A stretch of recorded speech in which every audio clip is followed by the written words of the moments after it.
6:30. The secretary is absent, so Judy Board is appointed as acting secretary. Stancy, roll call, please. Judy Bory, Here. Cheryl Hall, Here. Pam Kraus, Here. Yvonne Cruiser, Here. Vivian Reisky is absent, Vera Walters, Here. and Lori Wine is absent. All We right, have a quorum.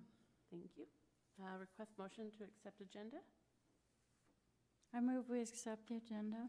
All right, do I get a second? I'll second that. And can I get a roll call, please? Judy Bory, Yes. Cheryl Hall, Yes. Pam Kraus, Yes. Yvonne Cruiser, Yes. Vivian Reisky is absent, Vera Walters, Yes. and Lori Wine is absent. All right. Motion Request, passes. sorry, Motion passes. Go ahead. thank you. Request motion to accept the minutes. I make a motion to accept the minutes. Do I get a second? I'll second. Roll call, please. Judy Bory, Yes. Cheryl Hall, Yes. Pam Kraus, Yes. Yvonne Cruiser, Yes. Vivian Reisky is absent, Vera Walters, Yes. and Lori Wine is absent. Motion passes. All right, thank you. Call to public, nobody is here, so we'll move on to the next one. Correspondence and communications, Pam? None tonight? Yep. Okay. All right, and then we'll do the librarian's report. Okay. Thanks, everybody, for being here tonight. Board members, Pam Harrison, Library Director. I want to start by looking at our statistics for the last few months. If I can get back to my folder.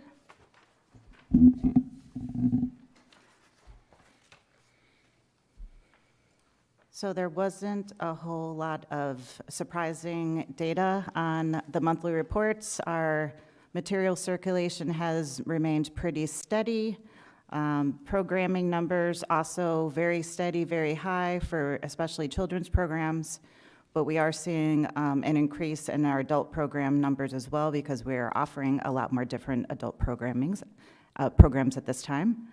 Had a couple outreach events, and those are also starting to increase now that the weather has gotten better.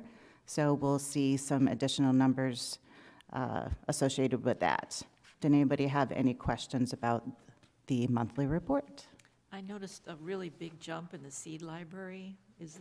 Was there some kind of advertising that we were doing, or is that just because? Well, there were two things. During the previous month, we ran out of seeds, so we didn't have seeds to check out for a bit. And then our supervisory librarian for adult services decided to move the seed library across from the security desk at the library, and it has a lot more action there. So it was a great move on her part, but yeah, we did see a lot of more seed checkout. I was also wondering, because there were a couple of gardening events, whether that was brought up during those events. Yes, it's always brought up. I'm not sure if that resulted in additional seed library checkouts, but most likely it did, because why would you leave without seeds if you can check them out? Anybody else have any other comments or questions about the statistics? How well has was it the master classes, how did that turn out? The Master Gardener, let me look. Well, not just the master gardener, but there was a flyer you had that showed that you could take all these different classes. The college ones that we were connected to the Maricopa County on. I think so, I think that's what it was. So you know when you log in, you can take college courses, but we're doing that for 1 year or whatever as part of the Maricopa. We had access to all these college courses. Are you talking about universal class? Yes, ma'am. That was We don't really have statistics on that, though. Sancy, do we have those? That's different. Well, they're all combined. They're all combined into the e-content.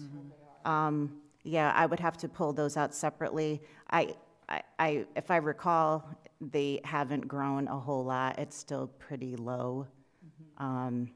We have made a brochure for Universal Class that we have on our brochure stand, so I do see people taking them because we are refilling the brochure stand, and we do have a flyer up on our resources side of our kiosk. Could I pick up some of those brochures for the chamber? Of Because course. we're going to start to see, more people coming in, so might be something they might be interested in. Yes, we're already seeing an increase in visits this past couple of weeks, so. Are you wanting universal class and other brochures as well, or just, so pretty much everything we have? Okay, we can definitely do that. Thank you. You're welcome. Anything else about statistics before I move on? Okay.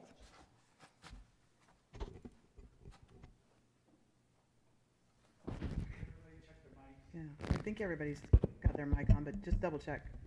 Yeah, just double check you're actually speaking into it. Whoops.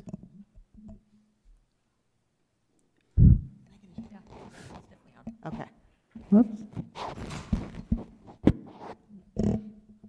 Okay, so now we're getting into the other parts of the librarian's report for tonight. I want to introduce you to our special guest tonight, Megan Robles. She goes by Meg at the library because we have 3 Megans.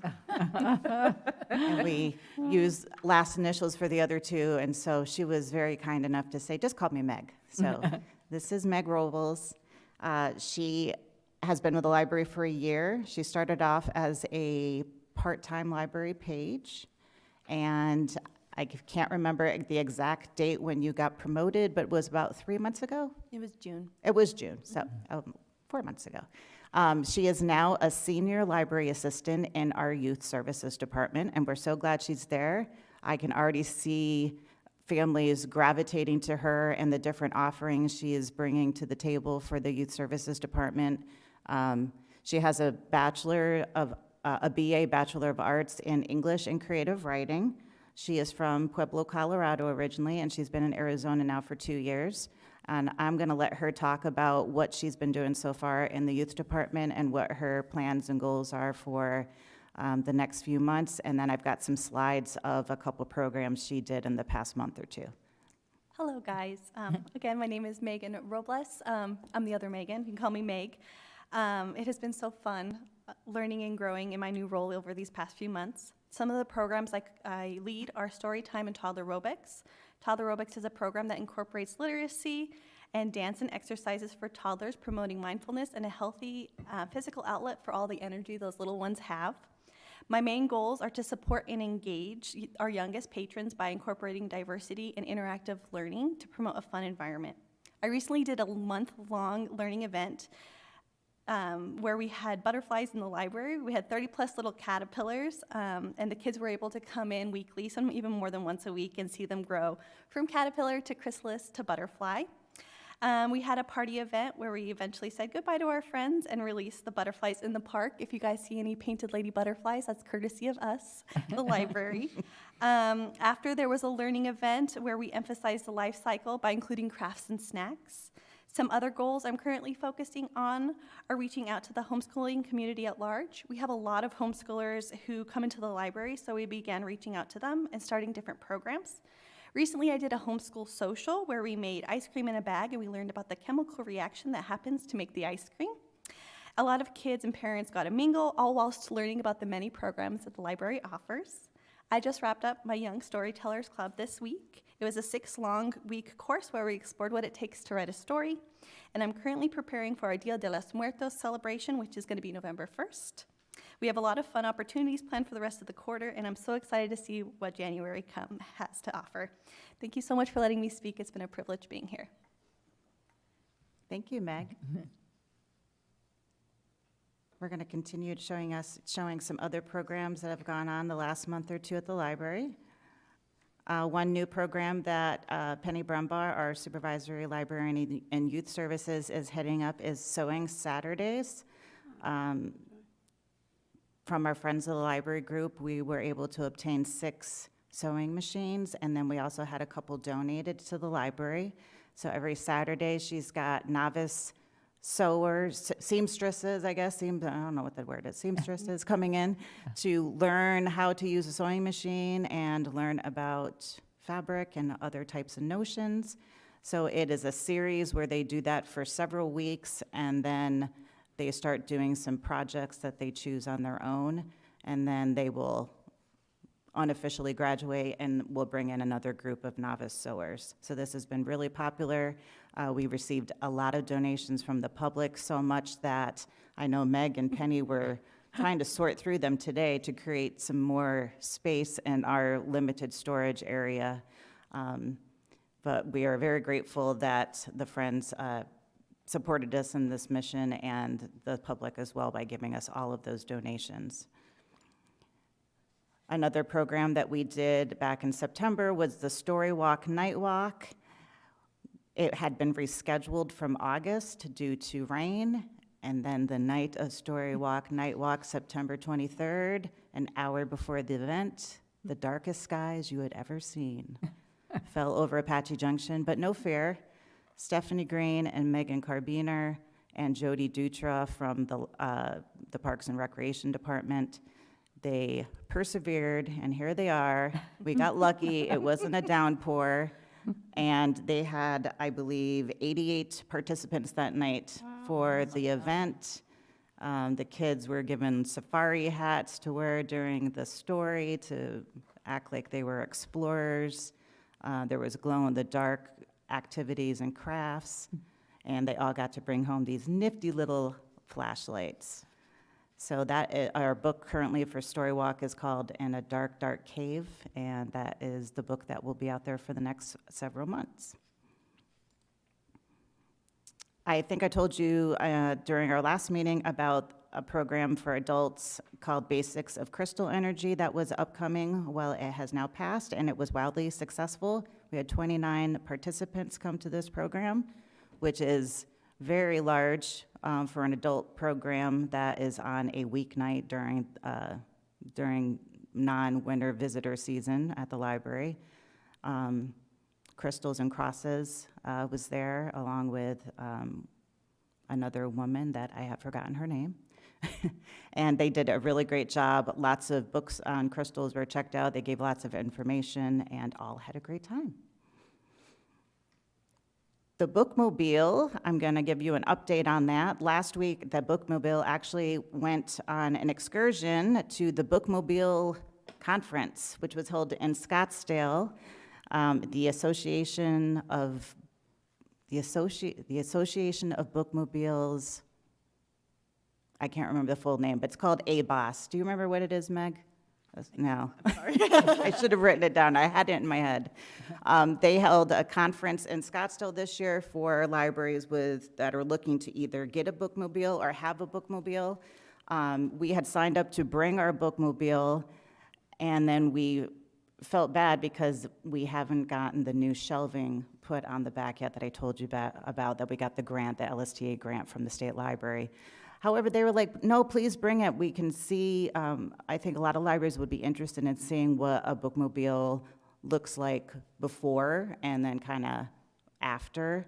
And Megan Carbiner, our outreach and programming librarian, she actually did a breakout session about our bookmobile that was well attended at the conference. They had a great time. Leah Martin, a library assistant, went with her. They learned a lot about the bookmobile service, which is great because our date of starting our bookmobile service has lessened.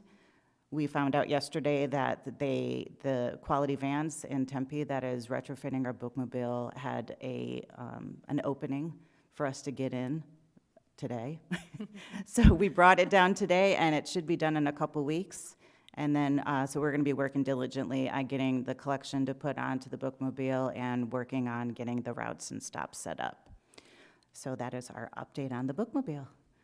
And our latest, newest service for the library, our audiovisual studio, is now open. It is officially just called The Studio.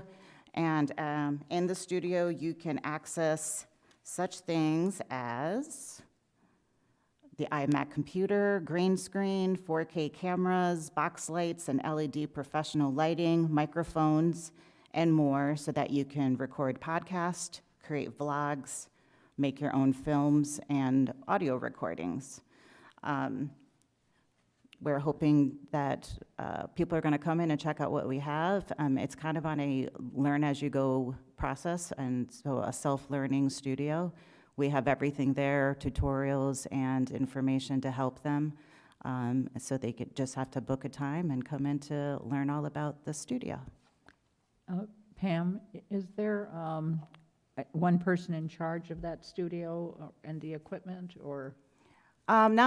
We had, Craig Smith was vital in helping us obtain the correct equipment, because he has kind of a little bit of a background and hobbyist in that realm. But we don't have somebody that's actually running the space. When people come in, they would go to a computer lab assistant to actually sign a waiver and then an agreement to use the space, but we don't have like a formal teacher per se, or somebody that's solely over monitoring, managing the studio, at least not at this time, but it's something that has definitely been on the back of my mind. We're first gonna see what the, what it looks like in terms of, do people start to gravitate toward it or not? And I know the word is just kind of getting out. It was on social media, and there were quite a few comments about what was available on there. So we'll see what happens. So there are some rules set up for it, or? Yes, we have a policy set up for it, very similar to using our creation zone. There's, like I said, waivers. Children under the age of 15 have to have their parent with them to use it. So yeah, we have all of that in place, and that is one of the reasons why it kind of got held up from opening sooner this year, is because we were getting all of those legalities and everything in place to make sure that we don't have anything creating legs and walking away from the studio. So. And that is the end of my librarian's report.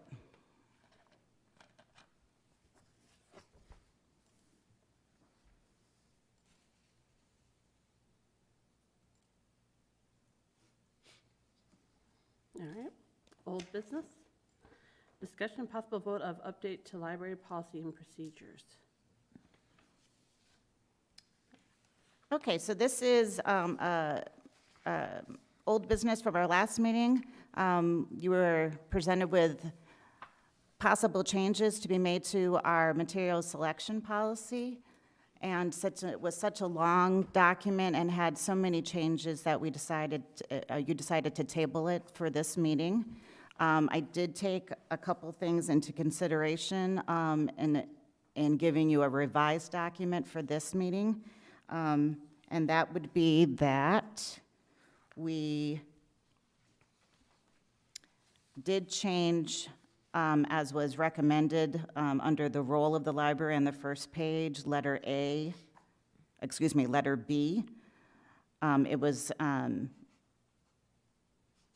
decided that it would be better to offer, to change the wording to say the library attempts to provide materials and offer services to all individuals as identified in the circulation policy, rather than saying community organizations, business firms, and government agencies opening within the city of Apache Junction. So the circulation policy, you might remember, is further on in the document. I gotta find it. Yes, it is after the appendices that have the different Library Bill of Rights and the Freedom to Read statement. So that was some wording that was changed that I'd like your input on. And in addition, it was also brought up that an affirmation of intellectual freedom would be welcomed by the board. So in looking at the American Library Association's website, they define intellectual freedom as the right of library users to read, seek information, and speak freely as guaranteed by the First Amendment. Intellectual freedom is one of the core values of the library profession, and it promotes access to information and guides the defense against censorship, which we know in today's day and age is a very big topic in the news. So the freedom to read statement has been added as an appendix appendix to the selection policy as well as the Library Bill of Rights. And the American Library Association recommends that to show your affirmation, your support of intellectual freedom rights and of the Library Bill of Rights and the Freedom to Read statement, that those documents being included in the selection material policy. So that is what we have done, and I'm hoping that that will be a way that you feel comfortable in saying that our library board affirms our intellectual freedom rights. Other than those two things, the rest of the revisions remain the same. So the document you got at the last meeting is virtually identical to the one that is on there tonight, except for the revised writing for Roman numeral 1, letter B.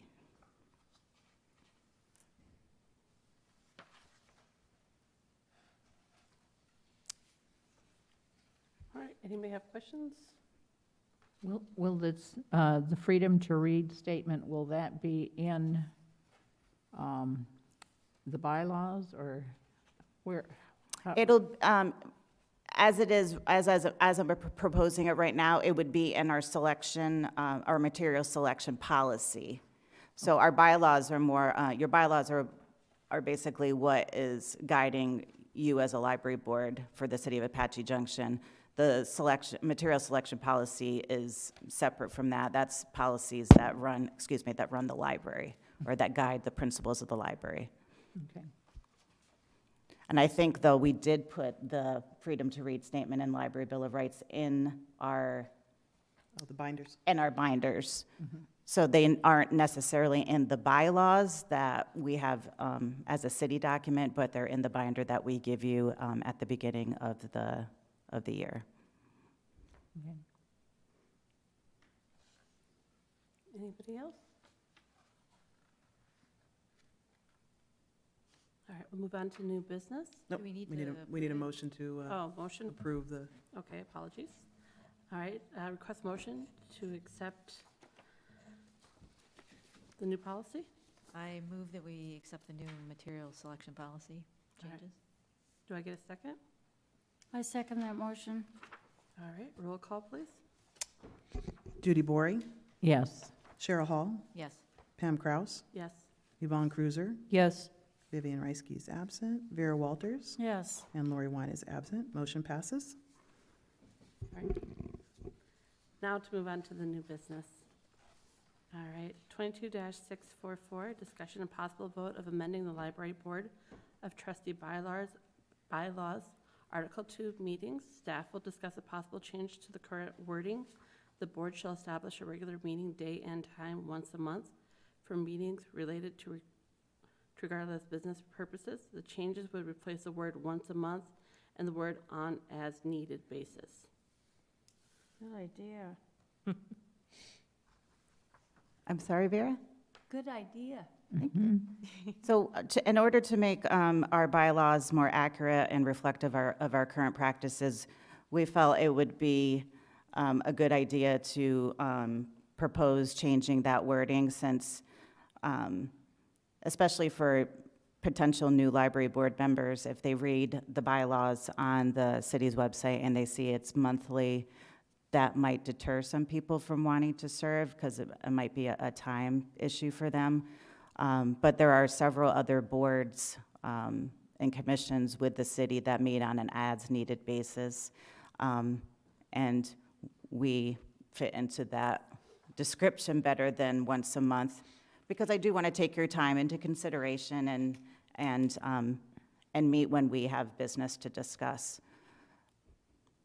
All right. Any questions? Okay. All right. Let's do a motion. Request a motion to accept this. I move that we accept the change in the bylaws reading. All right. Do I have a second? I'll second that. Roll call, please. Judy Bory, Yes. Cheryl Hall, Yes. Pam Kraus, Yes. Yvonne Cruiser, Yes. Vivian Reisky is absent, Vera Walters, Yes. and Lori Wine is absent. Motion passes. This has a signature on the, Pam have to sign? I'm sorry. You're talking about the signature on the bylaw page? Yeah, Yeah, so you've approved it, and okay. it'll be signed at the end of the meeting. Oh, okay. Yeah, I might be. The one that, okay. I'm assuming the two of you do. All right, then move on. Presentation, discuss and possible vote on increasing the borrowing limit from 20 to 30 physical items per library card. Yes, this is something that I wanted to bring up because it's been something on my mind for several years, actually even before I became director of the library. Borrowing limits are, to define a borrowing limit is every library has a policy in place that determines how many items a card holder can check out. Sometimes they even break that down even further. So they might say you can check out 20 items, but only 10 of them can be DVDs. We have some per limit numbers like that additionally, but our big borrowing limit number is 20 items. And with the big push recently by libraries to remove barriers to use and access to materials, and with a lot of people now checking out more digital materials, we look at our stats every month and we see that our circulation stats stay pretty consistent with our material circulation. So I wanted to dig a little bit deeper to look into how we could hopefully improve those numbers as well as remove those barriers to access. Just like when some of you may have been on the board when we removed issuing fines for people. That became a really big national trend for libraries to do that, and you still see libraries doing that today.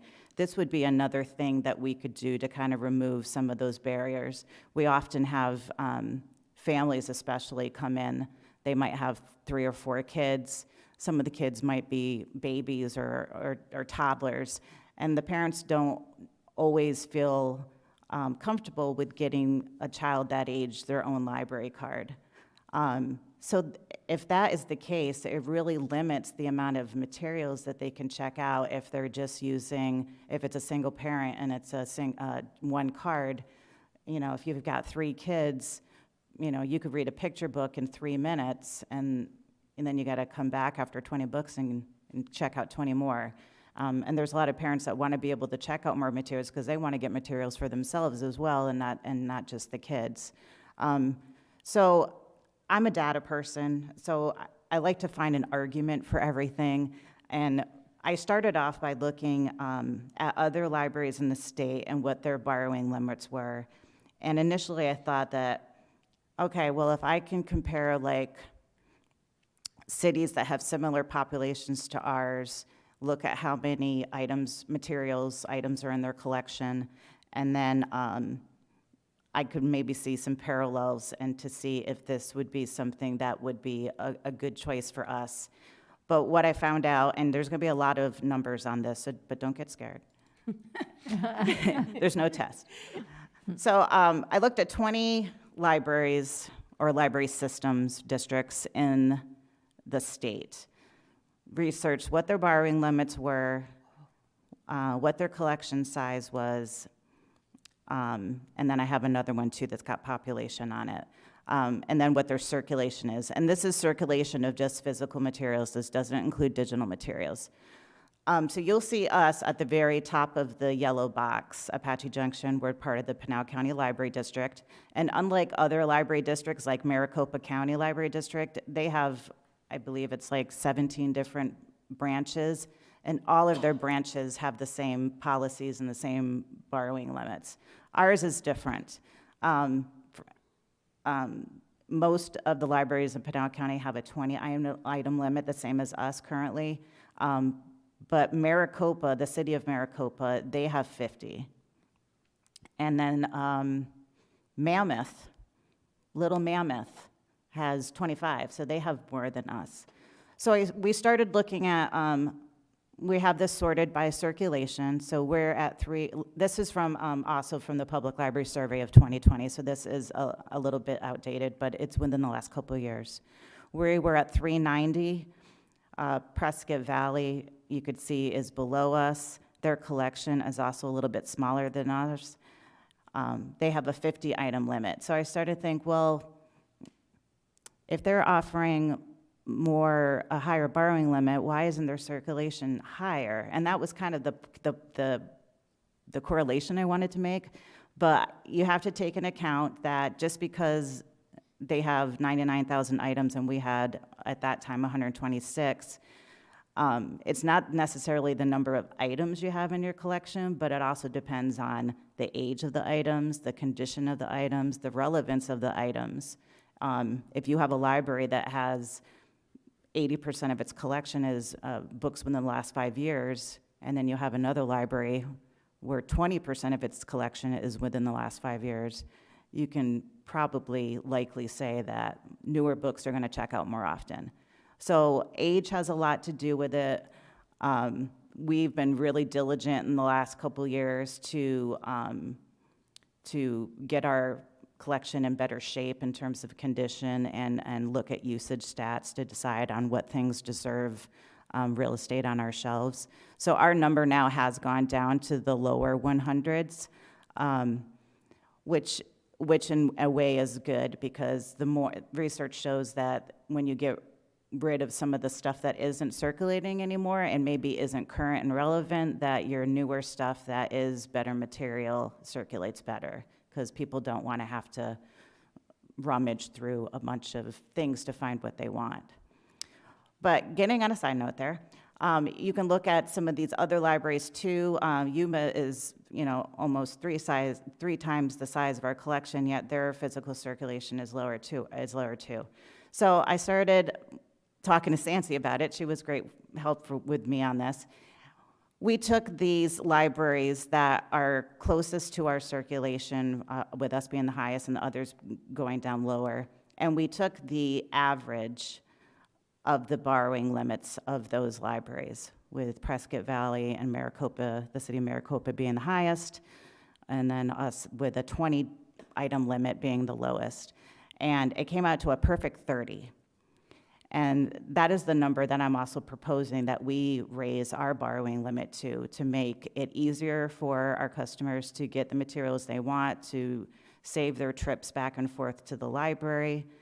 We don't charge overdue fees anymore, so if things come back a few days late, it's not a huge deal. We have plenty of materials in our collection.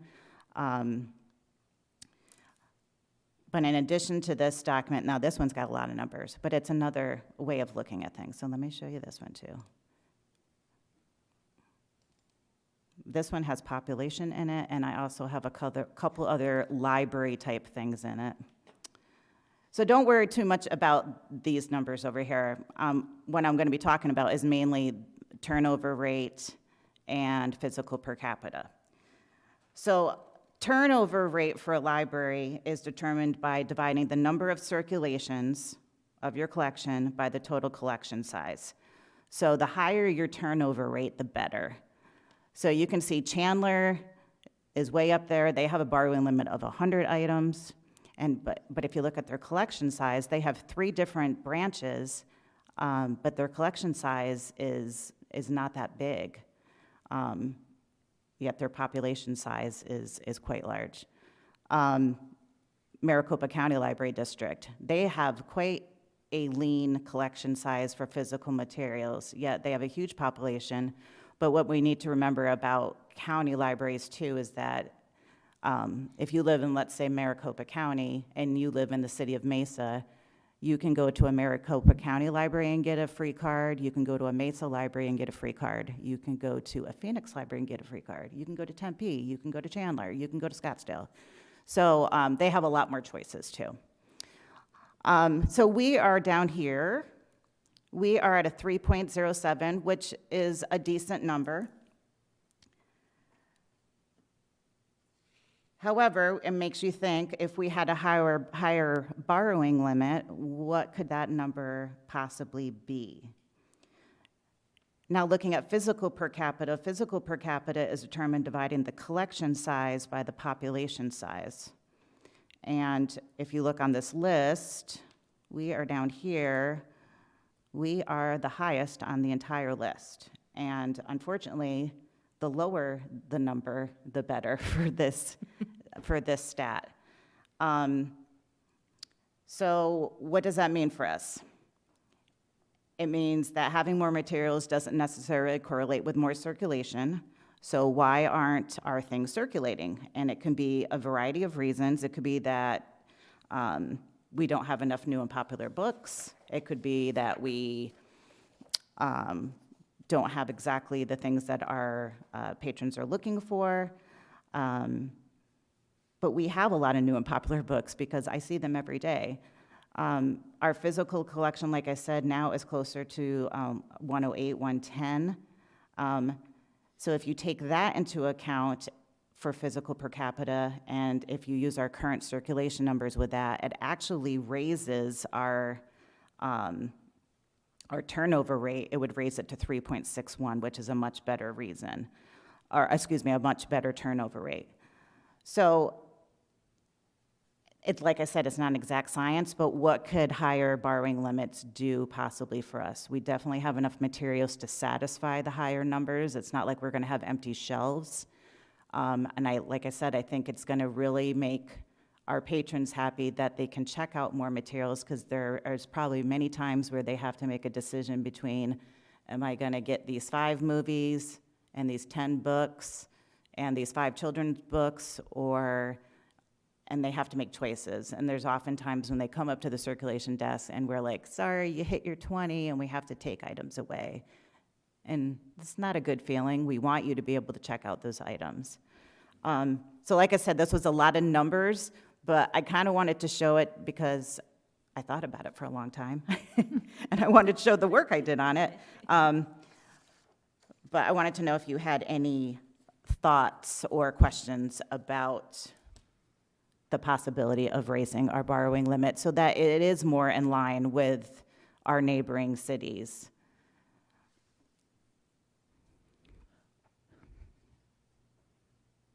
How much time involved in checking somebody out with, say, 30 items, versus the 20? Checking out, like when they come up with their materials to check out? Well, if you, you might remember when you come out to check out at the service desk, we have what are called RFID pads on our desk.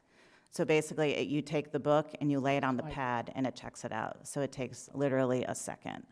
And we also have those pads available at our self-checkout stations. So when patrons decide they want to check out their own materials, yeah, it's not taking up any measurable amount of staff time. So it's...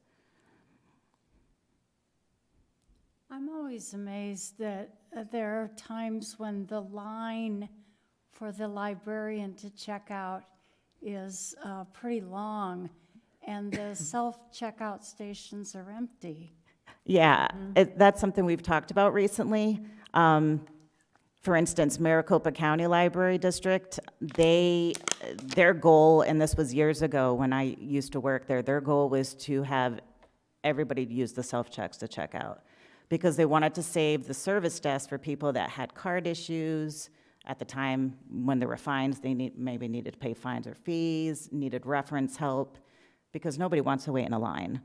And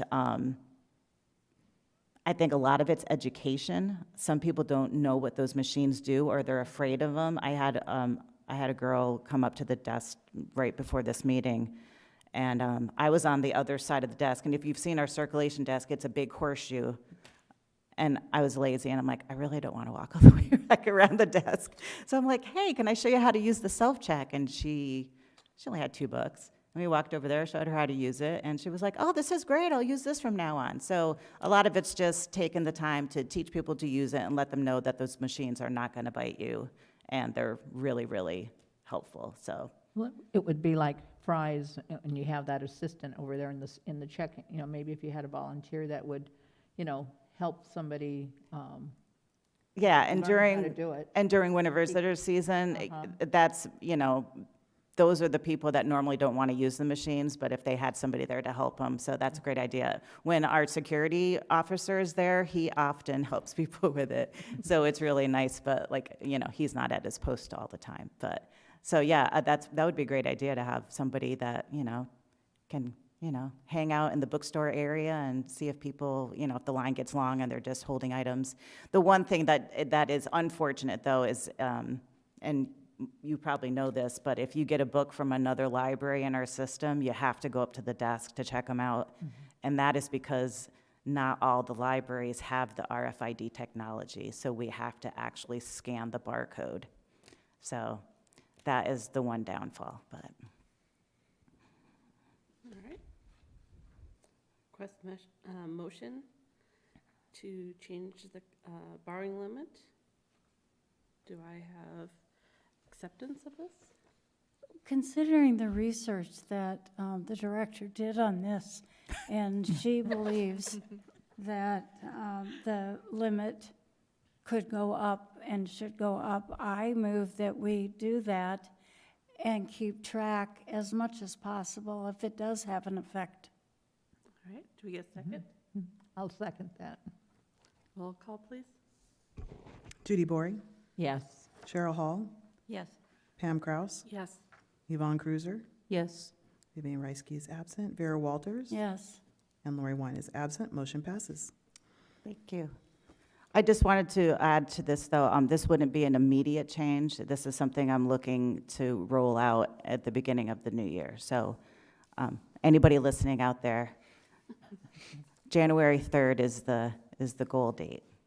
I just want to comment, I think these statistics are really interesting I do to see too. what other libraries, their collection size and all that. It's very interesting. Thank you. You're welcome.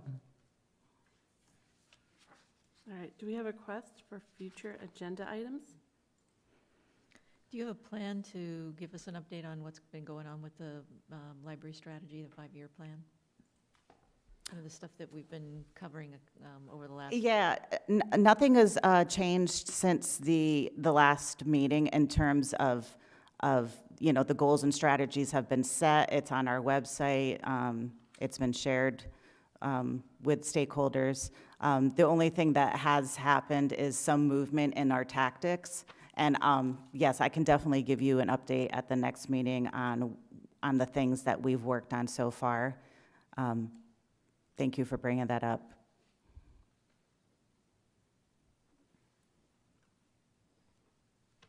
Anyone else?